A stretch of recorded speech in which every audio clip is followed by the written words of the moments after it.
que encontramos en el libro de los Hechos, de alguna manera son esenciales para identificar una iglesia de Cristo, una iglesia, si podemos llamarle así, una iglesia cristocéntrica. Y vamos a leer entonces los primeros versículos. Dice: cuando llegó el día de Pentecostés, estaban todos unánimes juntos. Y de repente vino del cielo un estruendo como de un viento recio que soplaba, el cual llenó toda la casa donde estaban sentados.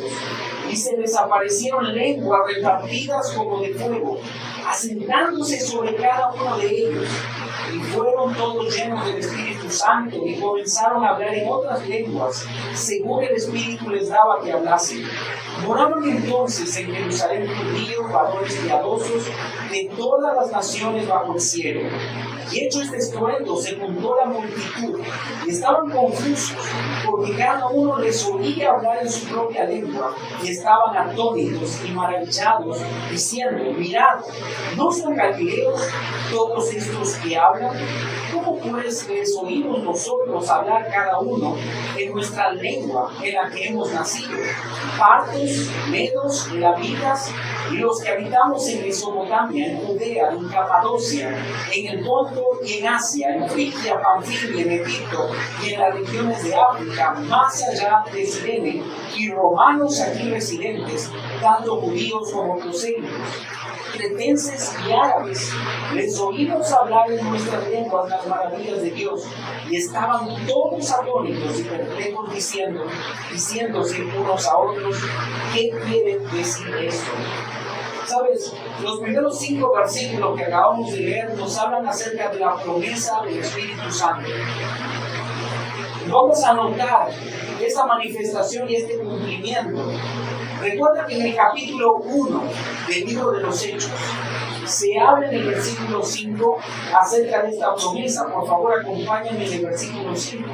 Dice, porque Juan ciertamente bautizó con agua, mas vosotros seréis bautizados con el Espíritu Santo de no muchos días. Recuerda que Jesús, esos 40 días que él quedó después de su resurrección en la tierra, al estar con sus discípulos, el Señor Jesús les encargó, les mandó: quédense en Jerusalén, no se vayan. Ahora ellos obedecieron y se quedaron en el lugar que se llamaba el aposento alto. Algunos dicen que estaba muy cerquita de la ciudad de Jerusalén. Y eran 120 discípulos que se quedaron ahí para que Dios cumpliera esa promesa. Estaban, dice, orando y rogando. Estaba también la madre de Jesús ahí. Estaban también ya los hermanos. Se acuerdan que muchos de los hermanos eran incrédulos. Pero después de la resurrección de Cristo se convirtieron. Y ahora eran parte de esos 120 creyentes que estaban ahí en el lugar del aposento alto. Ahora, ¿qué es lo que ellos estaban esperando? El cumplimiento de la promesa. Esto es algo maravilloso. ¿Cómo es que la iglesia nace, hermanos? ¿Cómo nace una iglesia? ¿O cómo nace la iglesia de Cristo? Nace bajo la presencia del Espíritu Santo. Es decir, el testimonio del Espíritu Santo va a hacer que la iglesia pueda nacer en ese momento. Vamos a observar que había una fiesta importante ahí. Era la fiesta de las semanas. Fiesta de las semanas. Había 4 fiestas anuales que los judíos celebraban. Estaba la fiesta de la Pascua. Recuerden que era la fecha que justo Jesús murió, ¿no es cierto? Él es el Cordero Pascual. En segundo lugar venía la fiesta de los panes sin levadura. Y venía después la fiesta de las primicias. Recuerda que este es un cuadro de la resurrección de Cristo. Mientras la fiesta de la Pascua es un cuadro de la muerte de Cristo, la fiesta de las primicias era la fiesta es el cuadro de la resurrección de Cristo. Pero ahora vamos a ver la fiesta de Pentecostés, que es también conocida como la fiesta de la cosecha. Ahí se cosechaba el trigo. Es interesante si va saliendo del mundo, que es la época también la cosecha de trigo. cuando Dios, a través de vos, que es un cuadro, un tipo de Cristo, muestra su gracia para redimir a esta mujer. Qué interesante ver este momento o esa fecha que de alguna manera nos muestra esos momentos tan importantes en la vida de Jesús. Su muerte, su resurrección, pero esta fiesta de la cosecha representa más bien el inicio de la iglesia.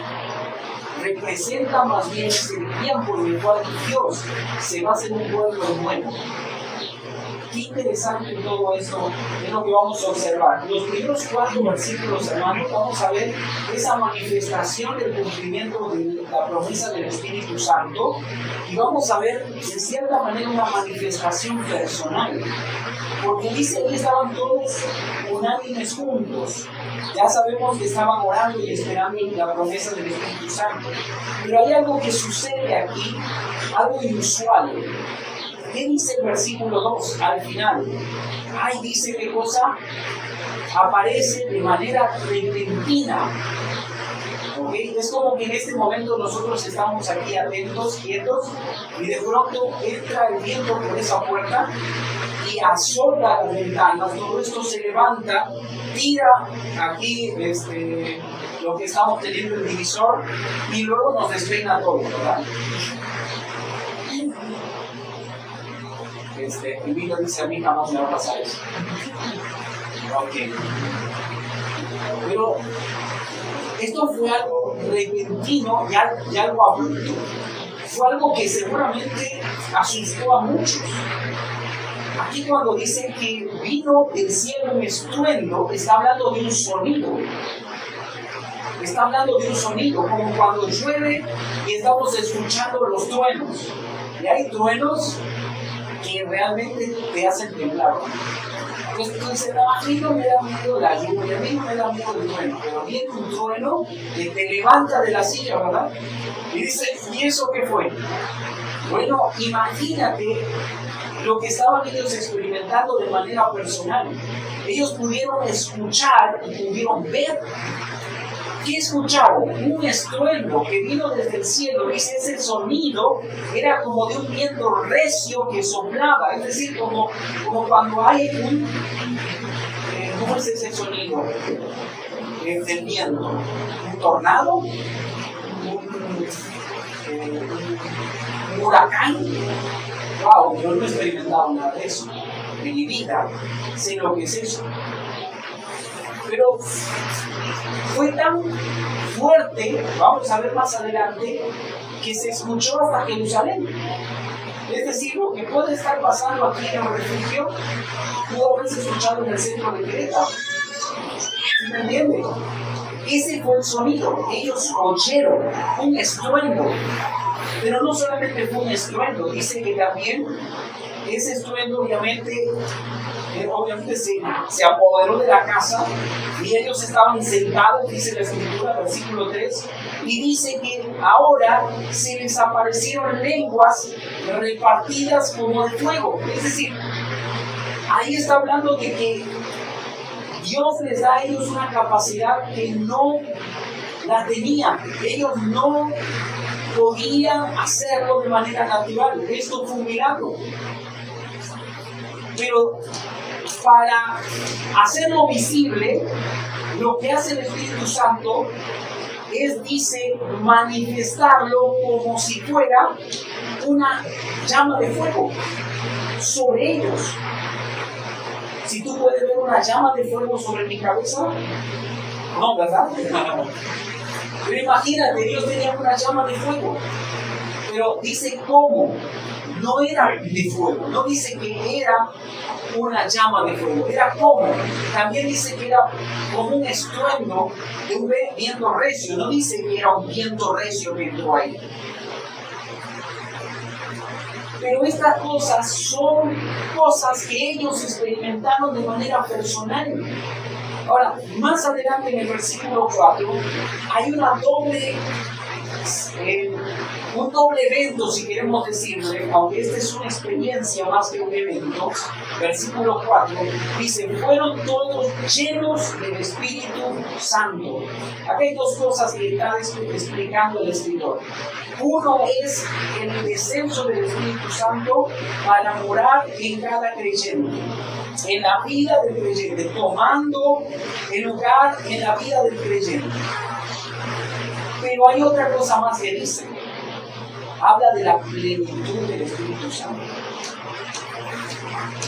Y es interesante porque esta doctrina del Espíritu Santo que aparece aquí otra vez, hemos dicho que en el libro de los Hechos vamos a encontrar como las semillas que después lo van a desarrollar los apóstoles en las otras cartas. Pero aquí se habla de esa plenitud o llenura del Espíritu Santo. Por ejemplo, vamos a ir a Efesios capítulo 5, versículo 18.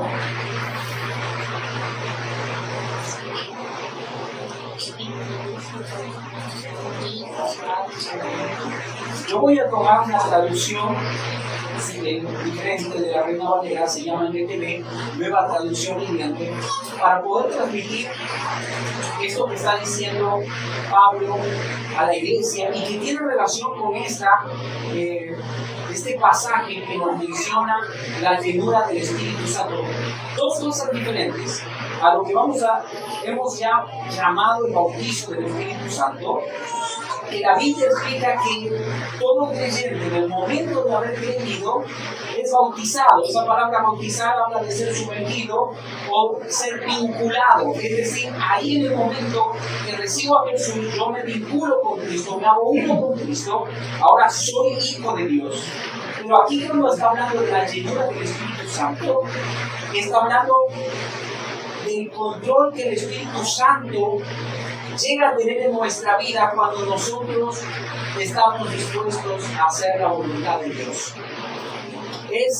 Lo compara Pablo como una persona que se embriaga. Dice ahí: no se emborrachen con vino, porque eso les arruinará la vida. En cambio, sean llenos del Espíritu Santo. Efesios 5:18. Si no, a veces estás escuchando y dices: pastor, no dice porque me Biblia, porque esta es Nueva Traducción Viviente. Tú tienes la Reina Valera, entonces el lenguaje es un poquito distinto, pero está diciendo lo mismo. Está diciendo ahí que no nos embriaguemos con vino, en lo cual dice ahí su disolución, pero más bien está diciendo que seamos llenos del Espíritu Santo. Ahora, ser es un término imperativo. Ser es un término imperativo, es decir, el apóstol Pablo está dando una orden en realidad. Está diciendo: creyentes, ustedes deben ser llenos del Espíritu Santo. Es una orden. Yo debería obedecer. Yo debo buscar ser lleno del Espíritu Santo. ¿Qué no debo buscar? Otra vez el bautismo del Espíritu Santo. Porque ninguna parte de la Escritura dice que debemos yo debo buscar ser bautizado por el Espíritu Santo. ¿Por qué no? Porque si te das cuenta, la venida del Espíritu Santo es un evento en la historia. Viene una sola vez. No puede venir 2 o 3 veces. Viene una sola vez. Y eso está aquí en Hechos capítulo 2. ¿Y cómo se manifiesta? De manera personal, a través de estas señales, como lo que oyeron y como lo que vieron. Pero además de eso dice que les fue repartido lenguas. Esa palabra es glosa en el original, y la palabra glosa significa idioma. ¿Qué idiomas existen en el mundo? El español. ¿Qué más? El inglés, chino, japonés, castellano, quechua, aymara. Y podemos hablar aquí, tal vez tú conozcas en Querétaro pueblos que hablen otros idiomas, otros dialectos, como se llama. Ahora, si tú te das cuenta aquí, la gente que está llegando a la fiesta desde la Pascua, que se quedaron hasta la fiesta de Pentecostés, vienen de los 3 continentes. vienen de Asia, vienen de Europa y vienen de África. Se mencionan diferentes países acá, todos alrededor del mar Mediterráneo. Y vienen a la fiesta de Jerusalén y escuchan todo ese sonido tan fuerte. Inmediatamente se acercan a ver lo que está pasando y se forma una multitud, dice la Escritura. Hay toda una multitud donde están los discípulos. Ellos están ahí experimentando de manera personal la manifestación de la promesa del Espíritu Santo y también están experimentando la llenura del Espíritu Santo. Dos cosas diferentes. Uno es un evento, el otro es una experiencia personal que cada creyente puede experimentar en cuanto se entrega a Dios cada día. Cuando yo me rindo más a Dios, yo voy experimentando ese control del Espíritu Santo sobre mi vida. Eso habla de la llenura del Espíritu Santo. Pero dice ahí, versículo 5, lo que había mencionado, que había mucha gente en ese momento, y ellos cuando llegaron, dice el versículo 6, estaban confusos. Dice, porque uno les oía hablar en su propia lengua, y estaban, dice, atónitos y maravillados. Ahora, ¿por qué estaban maravillados? ¿Qué es lo que les maravillaba? ¿Qué te puede maravillar tal vez de personas comunes? Que hagan cosas extraordinarias. En mi país, un hombre, vamos a llamarle común, vi una noticia que inventó uno de esos carritos que ahora han aparecido en México, no, nunca los había visto yo, en Tailandia tal vez, pero ahí viniendo a nosotros de verdad se llenó de esos motocarros, ¿cierto? Motitos que llevan personas. Bueno, ahí en mi país ya tiene muchos años, muchísimos, no sé si 20 o más, que se usan ese tipo de transporte. Pero él inventó ese tipo de transporte con energía solar y los están usando. Tienen las motitos, tienen arriba un panel solar y caminan solo, ¿sí? Sin necesidad de electricidad, sin necesidad de combustible. Ahora, la noticia es extraordinaria porque es una persona común. No tiene estudios de ingeniería, maestría ni nada, es un hombre común. Un hombre que le gusta tal vez hacer cosas con sus manos y inventó eso. Y llama la atención que una persona común haga algo extraordinario. Ahora, estos eran hombres galileos. Si te puedes dar cuenta a lo largo de los evangelios, cuando hablan de los discípulos que eran galileos, siempre hay una mirada de sorpresa. Y dicen, ¿cómo es posible? Estos son hombres sin letra. Es decir, que eran conocidos porque no eran los más brillantes, no eran los más estudiosos. Tal vez eran campesinos, personas sencillas,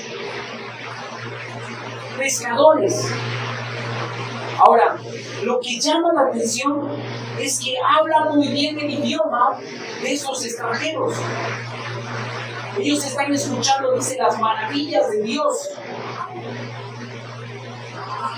Y eso se está maravillando, por eso dice versículo 8, ¿cómo pues les oímos nosotros hablar cada uno en nuestra lengua en la que hemos nacido? Claro, no había una escuela de idioma en ese tiempo, ¿no? Que tú podías ir y aprender un idioma. Hoy si quieres aprender un idioma, te vas y te matriculas en una escuela. No, la única manera de aprender ese idioma es haber nacido con ese idioma. Así que era algo sobrenatural, era un milagro. Esta es una manifestación pública, en cierta manera, porque empieza a escucharle las maravillas de Dios en su propio idioma. Y sabes, ellos estaban, dice la Biblia, perplejos, estaban atónitos. ¿Qué más? Estaban maravillados, dice. Ellos no sabían lo que estaba sucediendo. Ahora, la reacción de unos llama la atención. Dice que ahí, entre todos los que estaban maravillados, ¿no es cierto? Versículo 13, había un grupo que se estaba burlando.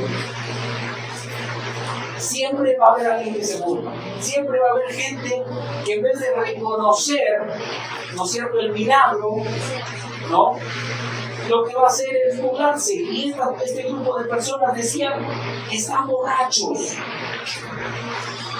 O sea, pregunto, ¿un borracho puede hablar en otro idioma? O sea, si no nos vamos a embriagar, pues si vamos a hablar otro idioma, pues adelante, ¿no? Voy a emborracharme para hablar inglés, porque he intentado y no puedo, ¿no? Pero no es posible. Esto que están diciendo no tiene sentido. Ahora, lo que vamos a ver en segundo lugar es que Pedro va a tomar un papel importante. Pedro va a responder a las acusaciones de estas personas contra los cristianos. Pero recuerda en primer lugar lo que estamos observando: la manifestación del Espíritu Santo, la presencia del Espíritu Santo. ¿Qué hace a una iglesia cristocéntrica? La presencia del Espíritu Santo. Ahora, hoy en día, el Espíritu Santo no se va a manifestar dándote estas capacidades de hablar otro idioma. Porque ya hemos estudiado hace algunas semanas, 1 Corintios capítulo 12, donde hablamos acerca de que Dios usó estos dones de señales y milagros para un propósito fundacional de la iglesia. Pero no era el plan de Dios que esas señales y milagros continuaron a lo largo de la historia de la iglesia. Porque en 1 Corintios capítulo 13 estudiamos que Dios mismo reveló que esas señales y milagros iban a terminar. Es decir, que iban a operar por un cierto tiempo. Ahora, no se trata simplemente de arbitrariamente yo decir, bueno, a mí me enseñaron que sí tengo que hablar lenguas, porque si no, no tengo el Espíritu Santo. Porque entonces, ¿a dónde ponemos la Biblia? Yo tengo que entender que esta manifestación del Espíritu Santo a través de esta señal de lenguas fue para dar testimonio de este evento irrepetible que fue el descenso del Espíritu Santo sobre los creyentes. Y que solo duró un tiempo, hasta que la iglesia fuera formada, la iglesia fuera constituida y luego dejó de ser útil. Ya no era operativa. ¿Por qué? Porque Dios trajo su revelación completa. Y esa revelación hoy es lo que la iglesia debe basar su fe, su práctica, y no estar buscando este tipo de manifestaciones. Ahora, ¿cómo yo puedo ver entonces la presencia del Espíritu Santo en una iglesia cristocéntrica? Bueno, hablábamos de esta otra manifestación del Espíritu Santo que sí deberíamos buscar, que se llama la llenura del Espíritu Santo. Esa sí es una de las cosas que tú y yo debemos buscar cada día delante de Dios. Como dice Pablo, no os embriaguéis con vino en lo cual hay disolución, más bien, sed llenos del Espíritu Santo. Gálatas capítulo 5, versículos 22 y 23 nos muestra cómo el Espíritu Santo se manifiesta en una iglesia de Cristo. Por favor, acompáñame en esta cita de Gálatas capítulo 5, versículos 22 y 23.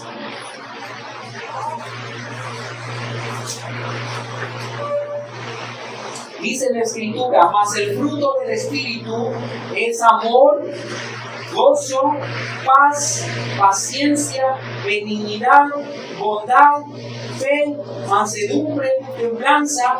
Contra tales cosas no hay ley. ¿Te das cuenta? Ahora, para que esto se manifieste en mi vida, ¿qué tengo que hacer? Mira el versículo 24. Pero los que son de Cristo han crucificado la carne con sus pasiones y deseos.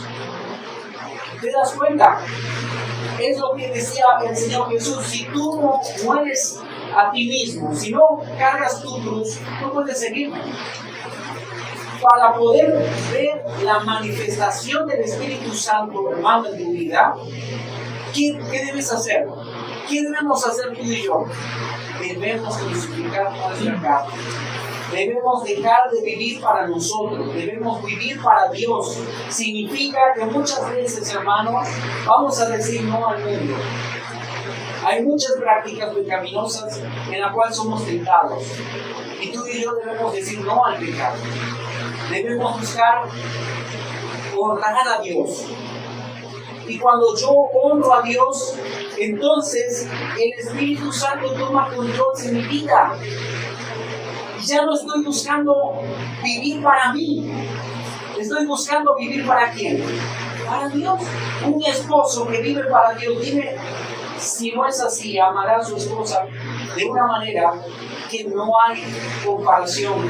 Una esposa que ama a Dios con todo su corazón, amará a su esposo de una manera sublime, hermana. ¿Por qué?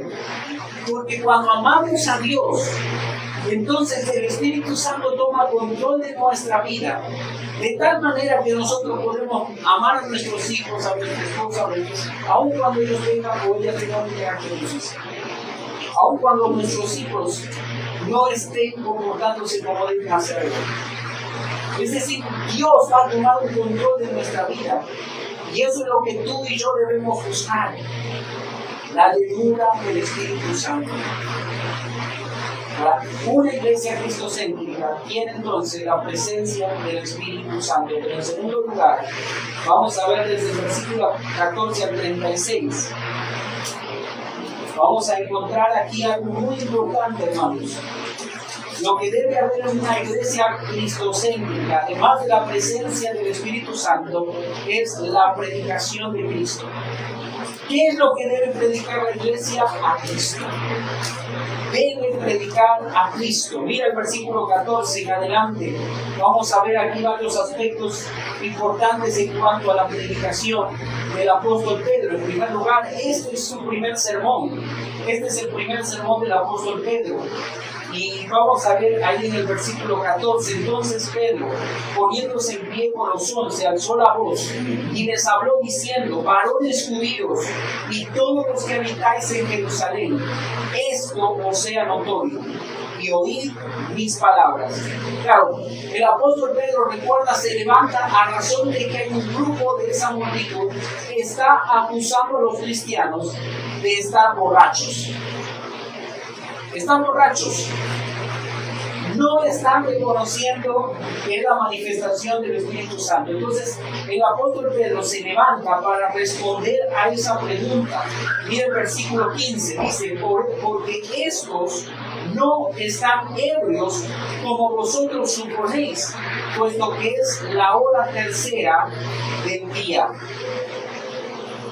Entonces, aquí el apóstol Pedro va a exponer esta costumbre judía. Él va a decir: lo que ustedes están diciendo no es lógico. Ustedes saben que como costumbre que tenemos los judíos es no beber vino antes de las 9 de la mañana.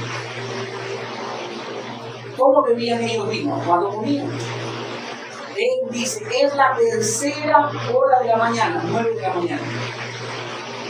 Es como decir que aquí de pronto, bueno, los mexicanos almuerzan a las 10 más o menos de la mañana también.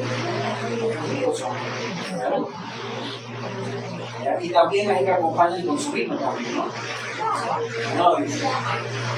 Ahora, ¿qué te está diciendo? Su acusación no tiene fundamento. Ustedes saben que no acostumbramos a beber vino antes de la comida. Ahora, en segundo lugar, él va a citar las Escrituras para demostrar que este evento es un evento espiritual, es un evento, es la manifestación del Espíritu Santo de Dios. Mira el versículo 16 al versículo 21 en adelante. Vamos a ver esta promesa del Espíritu Santo. Dice ahí: mas esto es lo dicho por el profeta Joel. Si tú vas a Joel capítulo 2, versículo 28 al 32, vas a tener toda esta profecía y ha sido registrada de manera fiel. Ha sido citado de manera fiel. Pedro lo cita de manera literal esta profecía del profeta Joel.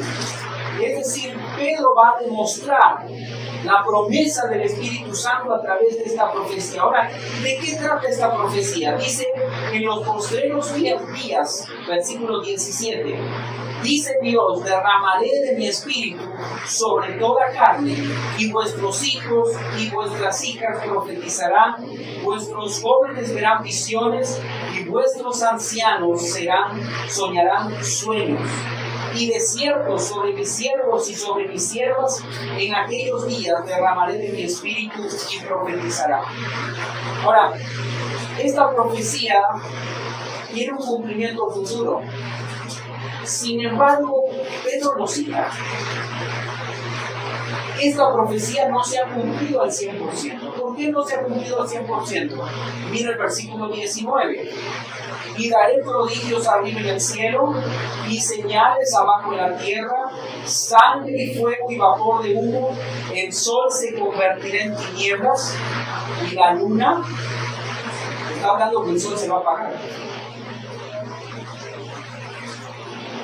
Está hablando que la luna se va a convertir, se va a teñir de rojo. Eso es lo que está diciendo. Y estas señales tienen que ver con el juicio de Dios futuro, porque ahí dice, versículo 20, al final, antes que venga el día del Señor grande y manifiesto. Ese día del Señor es el día de Jehová, el día temible. Es el día en el cual Dios va a derramar su juicio sobre la tierra, sobre los incrédulos, sobre las personas que han rechazado a Cristo, las personas que se burlan de Cristo. Hace unos días se inauguró la Copa América. Es un evento a nivel regional, nos incluye aquí en México, nosotros que estamos allá en Sudamérica. Vivimos esa copa de una manera como si fuera el mundial, ¿verdad? Pero algo particular sucedió en la inauguración, no sé si usted supo. En una partecita de la inauguración invitaron a un pastor paraguayo, ex campeón de kickboxing. Y este pastor predicó acerca de Cristo. Fue un escándalo. Hace no sé cuánto tiempo también se inauguró la Copa en Qatar. Y hubo algo parecido, pero no fue un pastor, fue un maestro musulmán.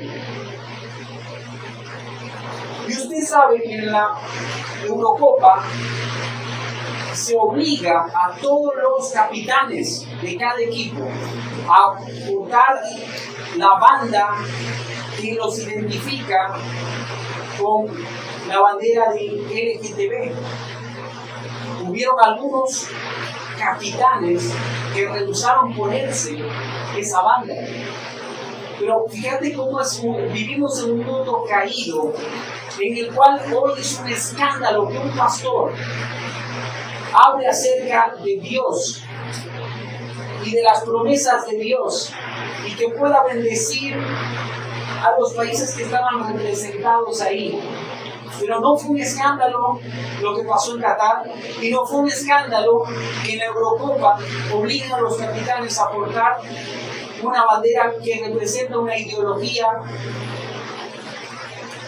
de género. Pero sí es un escándalo que un pastor predique la verdad de Dios. Por eso viene el juicio de Dios, mi querido hermano. Porque hay un mundo que no quiere saber de Dios.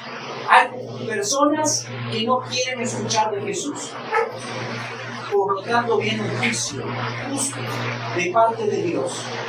Y esta profecía, por lo tanto, hermanos, no se ha cumplido al 100%. Se va a cumplir en el futuro. En Apocalipsis tenemos referencia de esa profecía, cuando se va a cumplir. Cuando venga el Señor Jesús por segunda vez. Pero entonces Pedro lo toma aquí para mostrar más bien el cumplimiento de la promesa del Espíritu Santo, que Dios había prometido ya desde el Antiguo Testamento que iba a enviar al Espíritu Santo para que sea derramado sobre la iglesia, sobre aquellos creyentes. Y entonces observamos ahí esa promesa de parte de Dios en este pasaje. En el segundo lugar, hermanos, no solamente era citar la profecía de Joel, mira el versículo 22 hasta el versículo 36. Vamos a ver aquí que Pedro en esta predicación va a presentar a Cristo.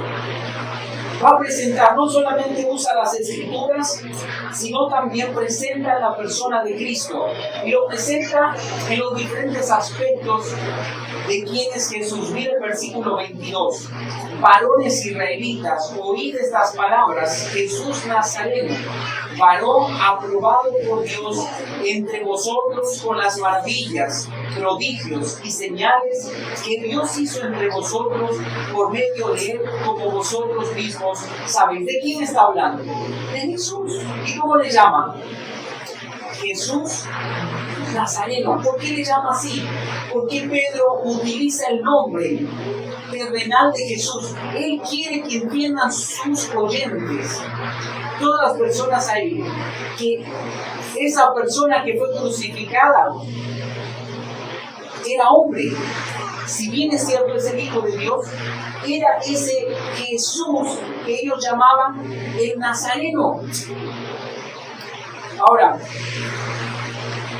está hablando entonces de la persona de Cristo humanada, la persona de Cristo hecho hombre. Pero además, ¿qué dice de esa persona? Dice, varón aprobado por Dios entre vosotros. ¿Sabes que a Jesús no pudieron hacerle ninguna acusación sobre quebrantar la ley?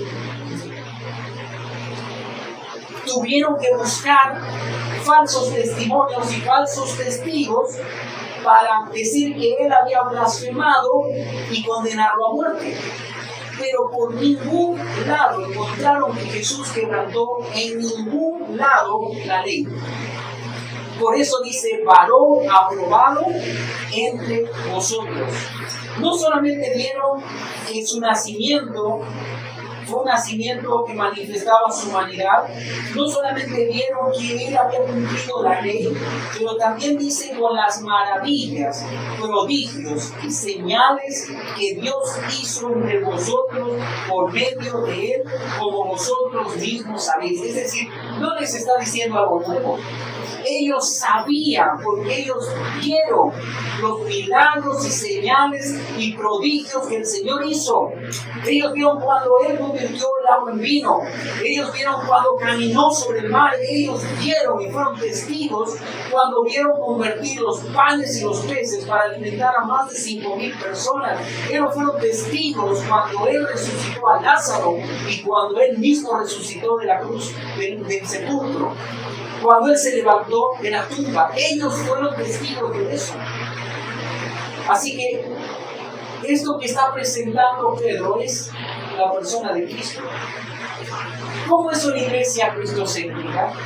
Es una persona que no, es una iglesia que en cuya plataforma, en cuyo púlpito no se usa ese espacio o ese lugar para predicar de otra cosa que no sea de la persona de Cristo.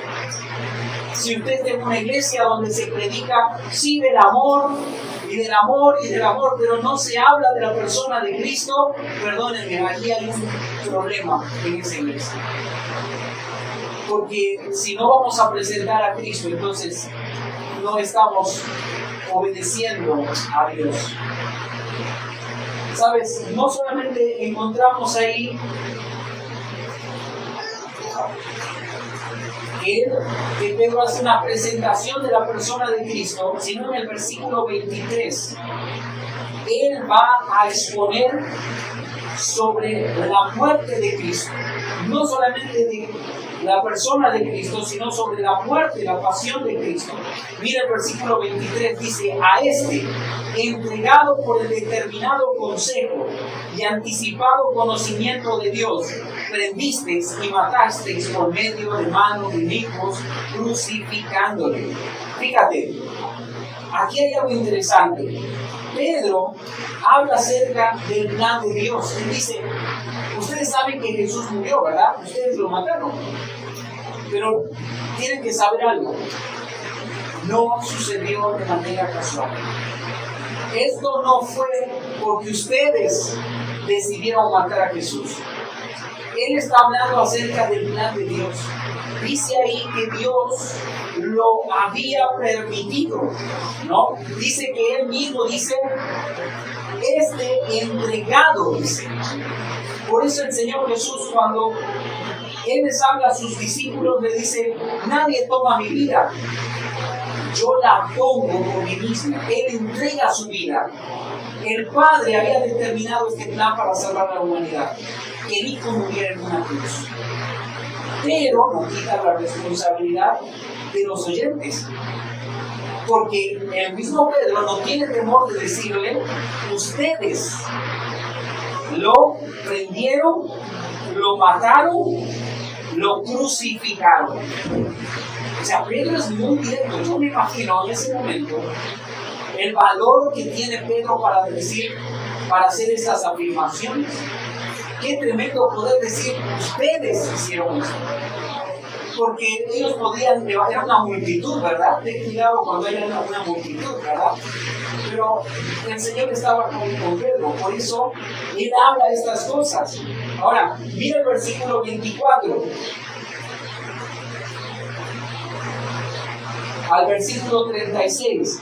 Vamos a ver esta tercera parte de la prédica del apóstol Pedro, y él habla acerca de la resurrección de Cristo. Dice: al cual Dios levantó suelto los dolores de la muerte, por cuanto era imposible que fuese retenido por ella. Yo quiero parar aquí. Después hay dos citas que vamos a nombrar, pero quiero llevarte a apreciar lo que la Escritura está diciéndonos. Ahí está mencionando quién levantó a Cristo de la tumba. ¿Quién lo levantó? El Padre. El Padre lo levantó. El Padre lo levantó, dice, el cual Dios levantó suelto los dolores de la muerte. Pero hay una segunda cosa que menciona ahí.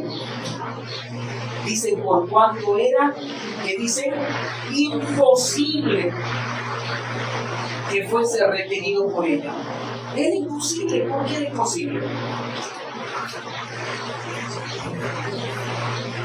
Como hombre muere, pero como Dios no puede morir. Como hombre muere, tetelestai, consumado es, muere.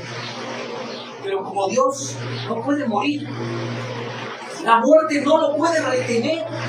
3 días estuvo ahí. 3 días.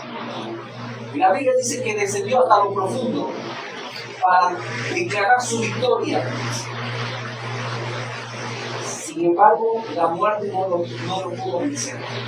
Cristo venció la muerte. Y esa es nuestra esperanza, mi hermano. Esa es nuestra esperanza. ¿Por qué seguimos al Señor? ¿Por qué leemos la palabra de Dios? ¿Por qué venimos cada domingo y estamos buscando de Dios? ¿Cuál es la razón? ¿Por qué hacemos lo que hacemos? Por esta promesa de Dios. Porque si Él vive, la esperanza es que nosotros también vivemos. Y esta es una promesa, hermano, para todos. Por eso dice: tú y tu casa serán salvos. Déjame decirte que esta es la esperanza que el Señor nos da. Si tú tienes un ser querido que ha fallecido en Cristo, un día lo vas a lograr. Porque esa es la promesa. Y déjame decirte, ese debe ser el ánimo para hablar de Cristo a otros. ¿Por qué debo hablar a mi esposo, a mi esposa, a mis hijos, a mis padres, a mis vecinos, a mis amigos?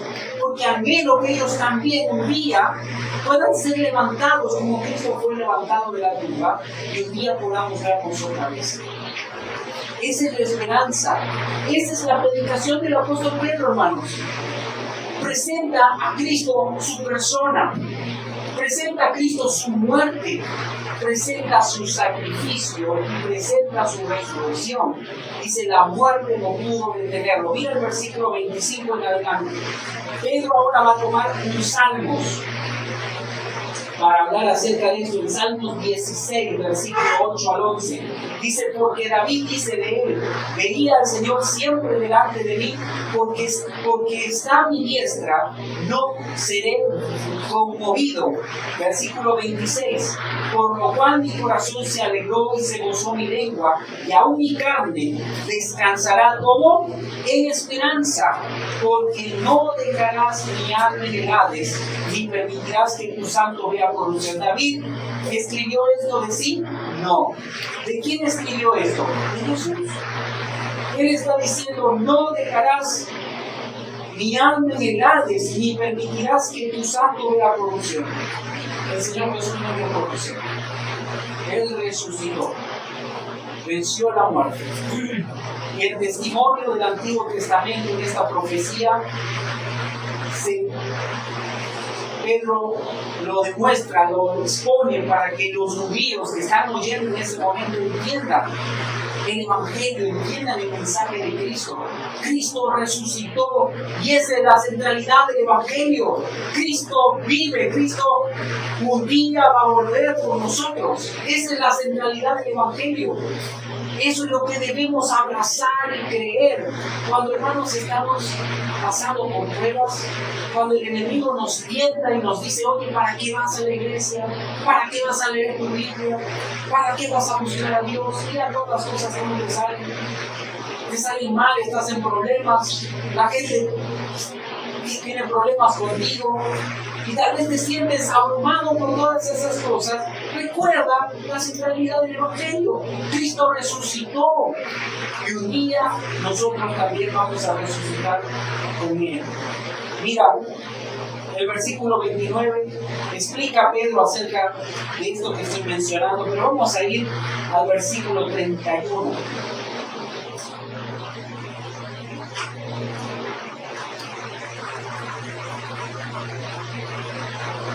Mira lo que dice ahí en el versículo 31. Viéndolo antes, dice, habló de la resurrección de Cristo, que su alma no fue dejada en el Hades, ni su carne vio corrupción. A este Jesús resucitó Dios, de lo cual nosotros somos testigos. ¿Sabes? Si bien es cierto aquí en la predicación, Él va a utilizar la persona de Cristo, Él va a usar las Escrituras, Él va a decir, nosotros somos sus testigos. Nosotros somos sus testigos. Había cuántas personas que vieron a Jesús resucitado, más de 500 personas habían visto a Jesús resucitado. Y ellos, 120 que estaban ahí reunidos, daban testimonio de que Cristo había resucitado. Por eso el versículo 32 dice, nosotros somos testigos. Versículo 33 dice, así que, y esta es la conclusión, hermanos, del mensaje del apóstol Pedro. Dice, así que, exaltado por la diestra de Dios y habiendo recibido del Padre la promesa del Espíritu Santo, ha derramado esto que vosotros veis. Está cerrado el mensaje. Ellos, ¿qué habían dicho de los apóstoles, de los discípulos? Están borrachos.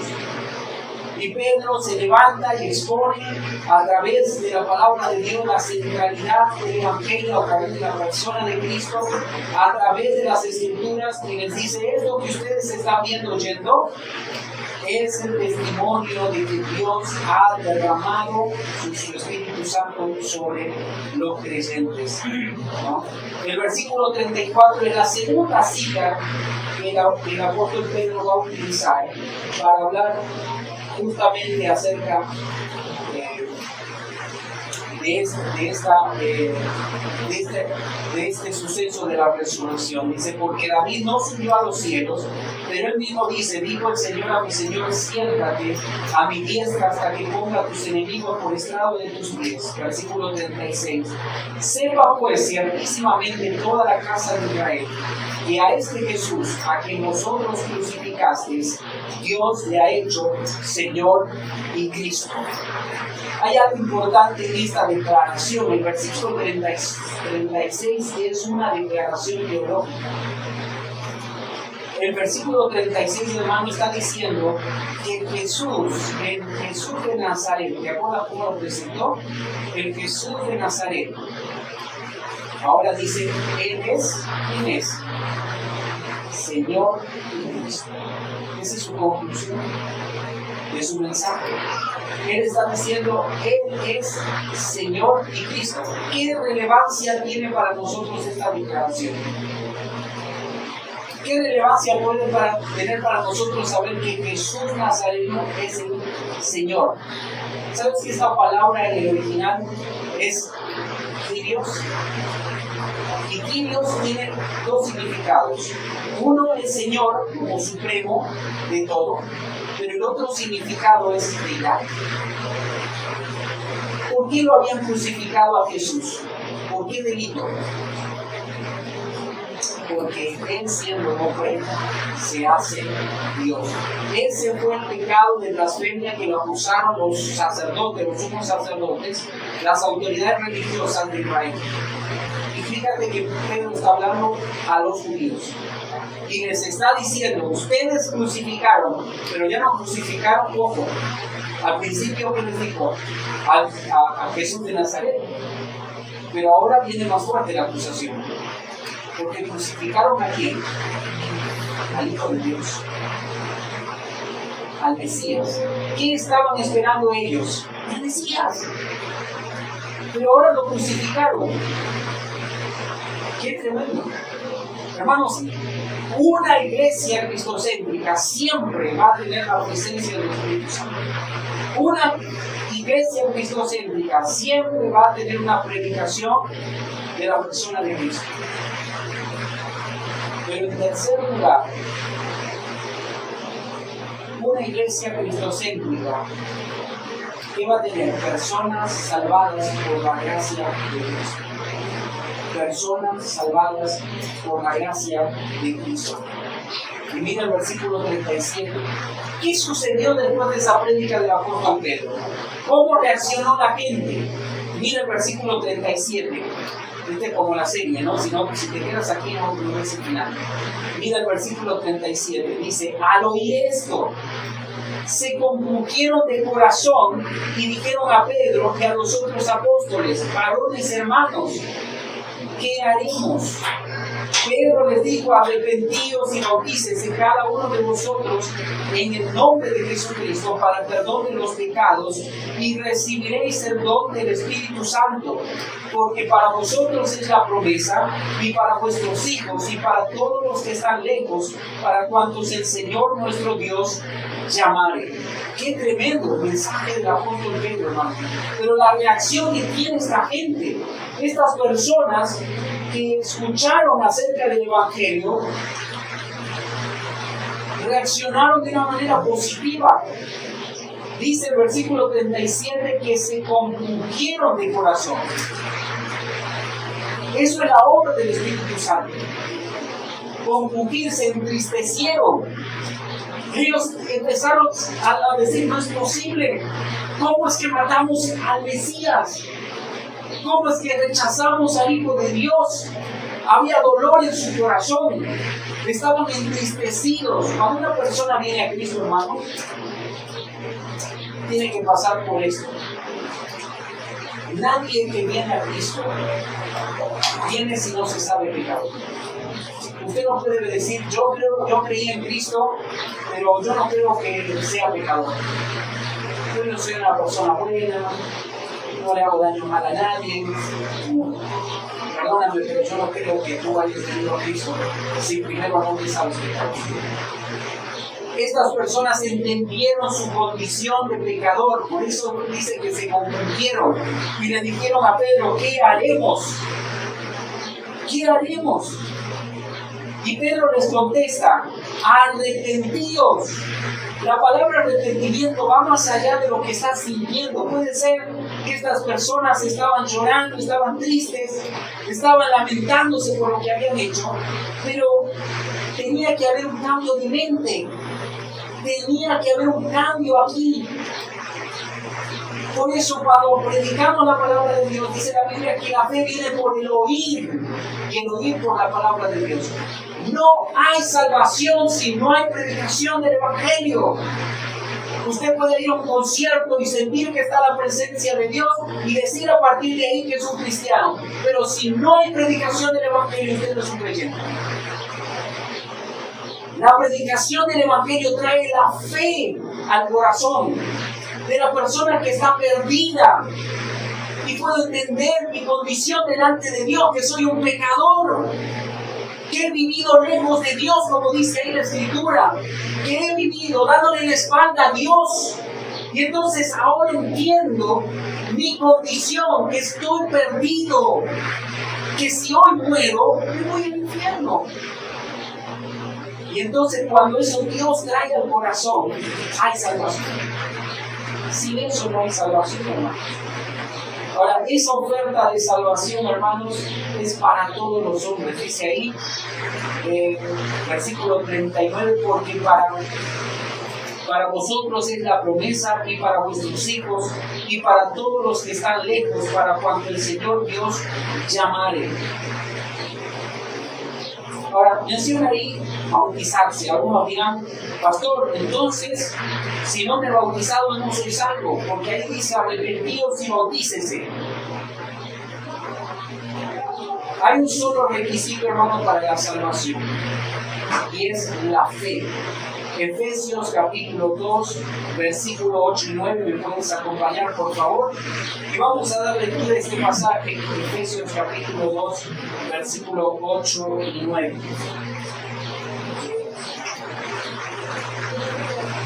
La Biblia dice, por gracia sois salvos por medio del bautizo. No, de la fe. No dice bautizo, por medio de la fe. Y esto no de vosotros, pues es don de Dios, no por obras, para que nadie se gloríe. La gracia de Dios se manifiesta a través de la fe. Por eso se llama la oferta de la salvación. Por eso dice el Señor, cree en el Señor Jesucristo y serás salvo. Pero ese creer en el Señor Jesús no es tan sencillo.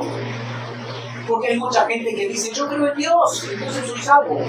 La Biblia dice, los demonios creen y tiemblan y no son salvos.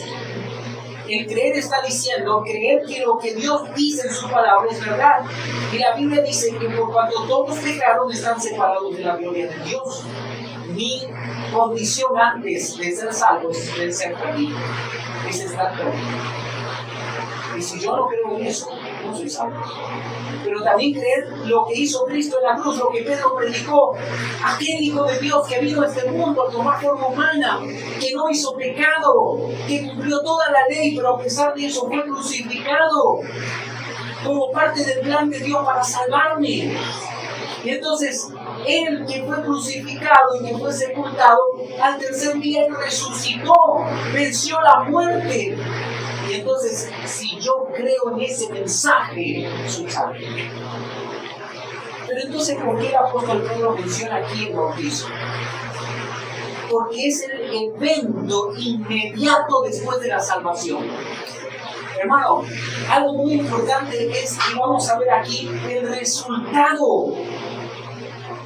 ¿Cuál es el resultado de esa predicación? Hay un resultado interno.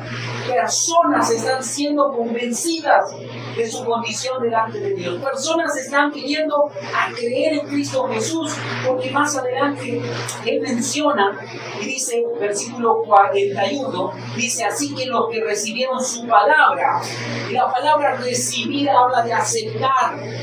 Esto es así, lo creo. Por eso usamos la palabra amén. No sé si usted sabe por qué usamos la palabra amén. A ver por qué usamos. La palabra amén significa así sea. Estamos diciendo, estoy de acuerdo con eso. Amén.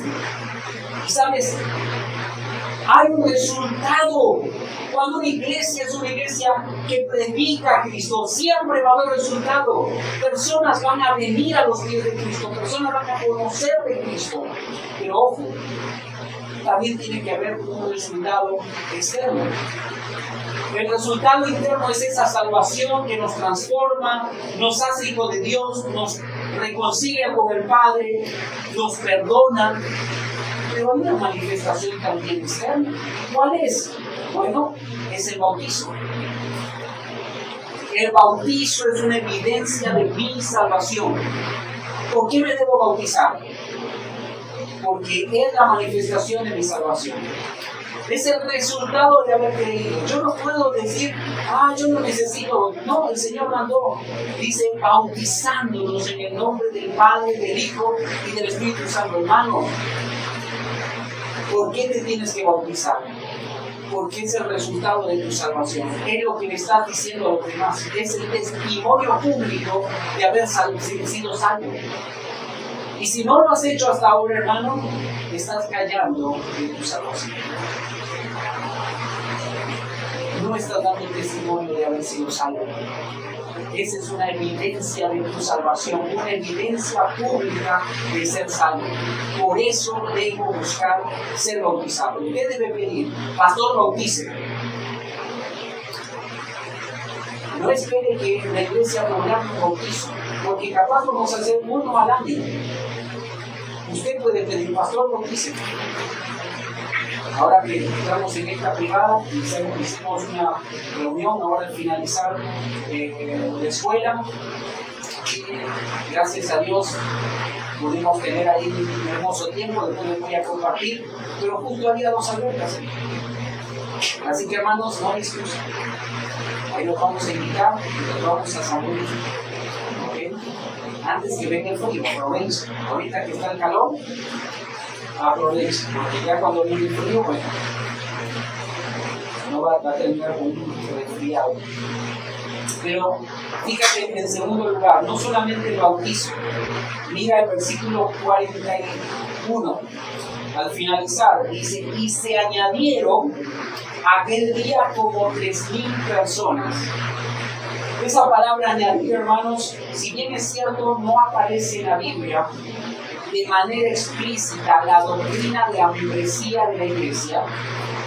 Tal vez muchas iglesias no la enseñan ni la practican. Esto era una enseñanza de la iglesia histórica. La iglesia histórica ha enseñado la doctrina de la membresía por muchos siglos.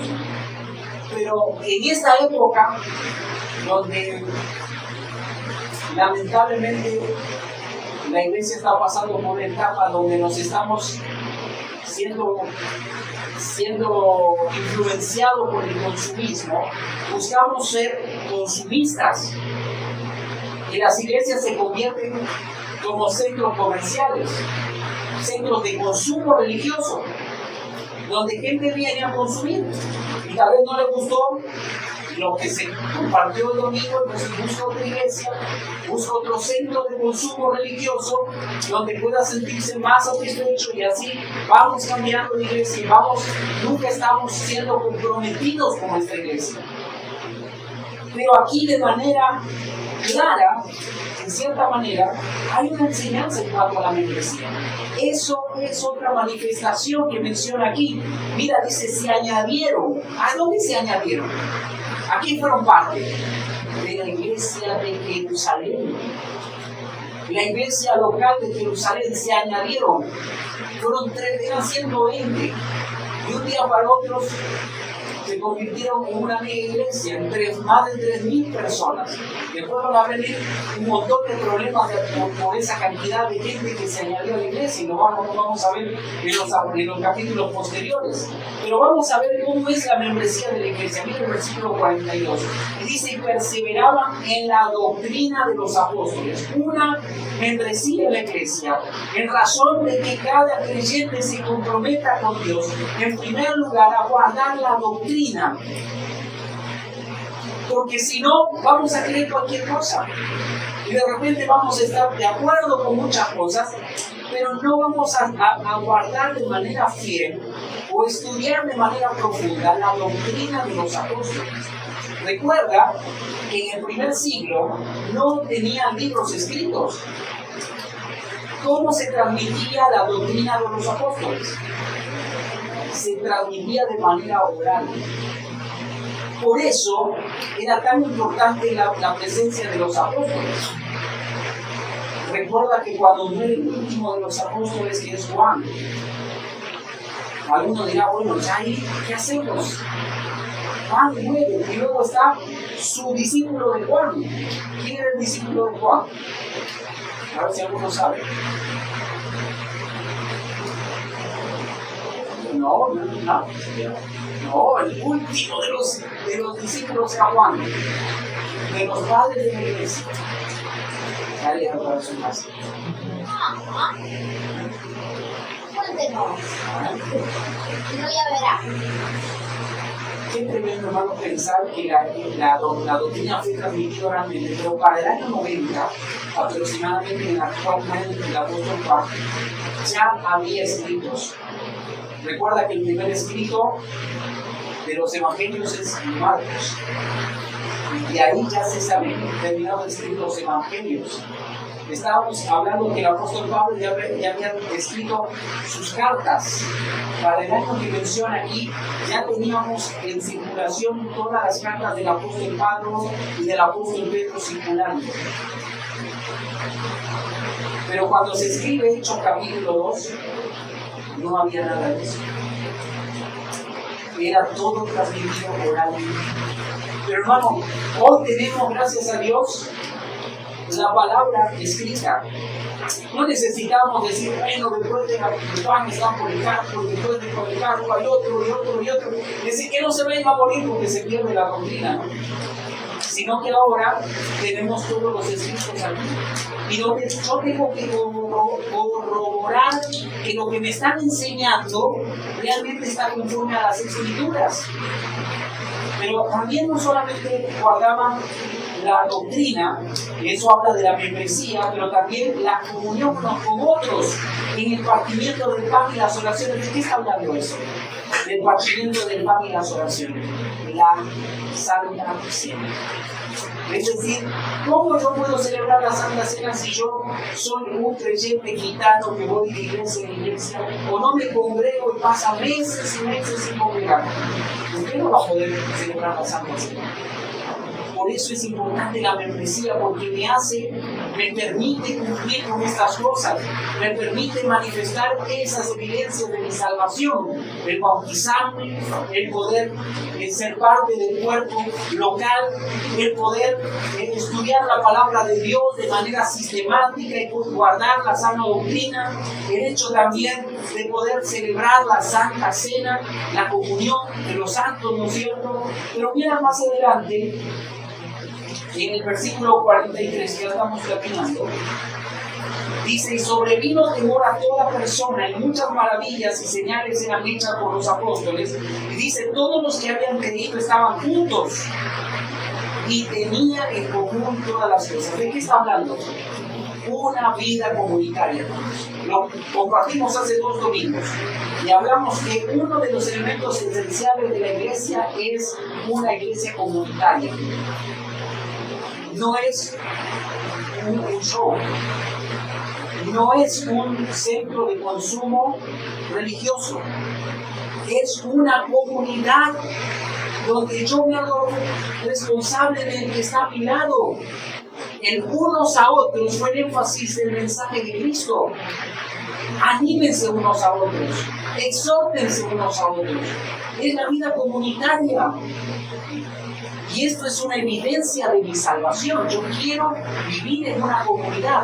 Si hay un creyente que quiere vivir como, ¿viste? Esta persona que se baja a la montaña y no quiere ver a nadie, o se guardan en su cuarto, ¿verdad?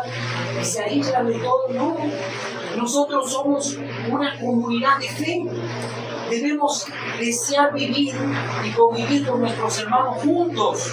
Y ahí dice que tenían todas las cosas en común, vendían sus propiedades, sus bienes y los repartían a todos según la necesidad de cada uno. ¿Cómo yo puedo ser iglesia si yo no soy comunidad?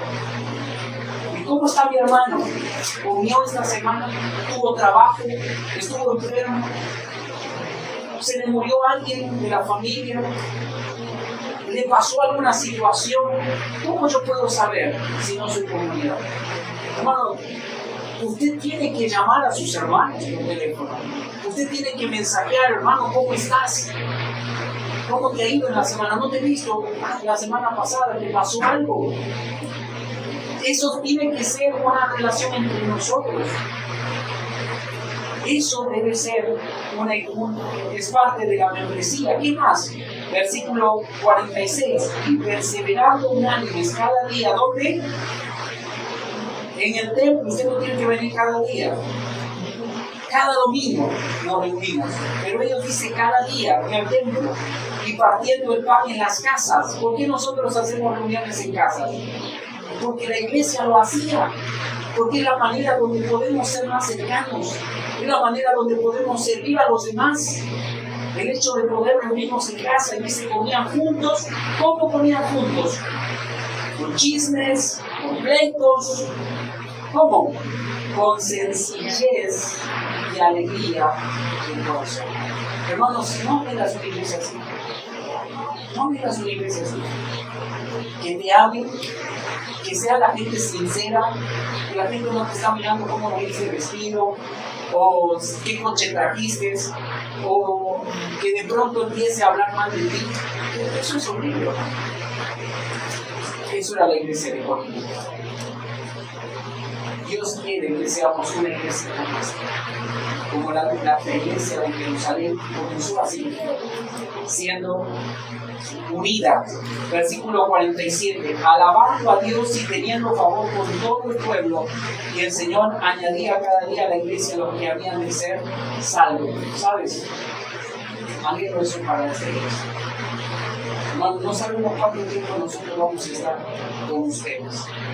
Pero Dios nos ha permitido comenzar la iglesia juntamente con el pastor Víctor, con su familia, con ustedes que son las familias fundadoras de esta congregación, pero de ustedes depende la iglesia siga creciendo, que la iglesia pueda realmente hacer un impacto en nuestra comunidad. Dios te ha dado lugares estratégicos, hermanos. Tu centro de trabajo, tus grupos, tu familia, donde tú puedes influenciar y mostrar a Cristo. Tres cosas fundamentales hemos visto, hermanos, el día de hoy.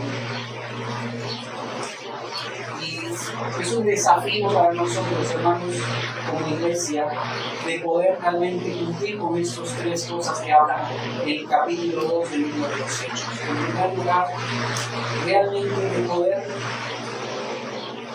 mostrar la presencia del Espíritu Santo. No de la manera equivocada que muchas iglesias tratan de buscar al Espíritu Santo a través de experiencias, sino de más bien someternos a la autoridad de Dios para que el fruto del Espíritu se pueda manifestar en nuestra vida con las personas que nos rodean y pueda ver la presencia del Espíritu Santo de esa manera. Pero en segundo lugar, que realmente desde ese púlpito, desde cualquier espacio de enseñanza, se predique a Cristo, se predique la palabra de Dios.